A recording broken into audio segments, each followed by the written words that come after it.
हिंग बघा नांदेडकर, हे आहे की नाही, ह्याला निजामाबादकडं ते भुंगा म्हणतात आणि आपल्या इकडं घोडा वगैरे असं म्हणतात. हे आता कधी मेलाय की माहिती नाही, तर मेरीला वाढलेला पडलेला भेटलाय रामभाऊला. त्याला मी जिवंत धरायसाठी मी असं हे करू लागलो होतो. आम्ही जेव्हा आकाशवाणी केंद्राला गेले होते तेव्हा, तर त्यानं आता मेलेला आणून दिलाय मला. पण मला या किड्याला बघल्यानं लहानपण आठवलं, कारण का आम्ही याला धरत गेल्या, खेळत गेल्या.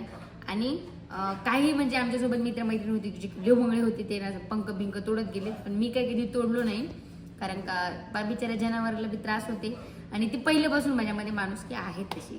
पण हे मेल आहे, याच्या घरच्याला माहीत बी नसेल, बिचाऱ्यांना काहीच माहीत नसेल. तसंच माणसाचं सुद्धा असंच आहे, कधी मरण येणार आहे, कधी शेवटचा दिवस आहे, काही सांगता येणार. त्यासाठी सगळ्यांसोबत हसत खेळत राहा. इतरांना त्रास देऊन तुम्ही स्वतः जर हसत असाल तर ते फार वाईट आहे.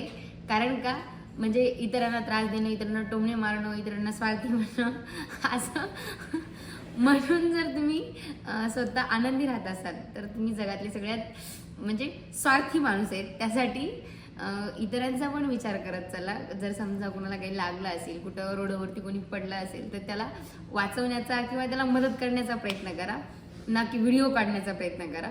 आणि राहिली गोष्ट दुसरी, तर या भुंग्याची आता याला की नाही, आम्ही जाता जाता तिथं पुरता पण कधी मेलाय की पापीचं ते सगळं वाळून गेलंय त्यानं.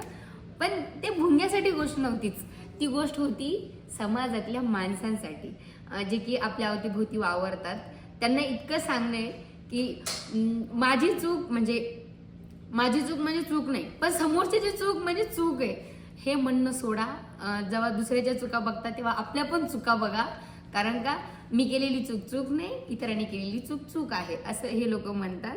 आता हे चूक मध्ये तुम्हाला चूक कळणार नाही कोणाची आहे, पण फक्त एवढं सांगायचंय मला की इतरांना त्रास देऊन स्वतः आनंदी राहण्याचा प्रयत्न करू नका. स्वतः जर आनंदी राहायचं असेल तर समोरच्याला सुद्धा वाईट वाटू नये असं नेहमी वागा. कारण का माझ्यासोबत एक 4-5 दिवस म्हणता येईल किंवा एक 10-15 दिवस म्हणता येईल, काही लोक असे वागतायत की मला फार त्रास देत आहेत, तर त्यांच्या तोंडावर मुक्का मारतो. आणि कृपया करून कुणाला त्रास होईल असं वागू नका. धन्यवाद.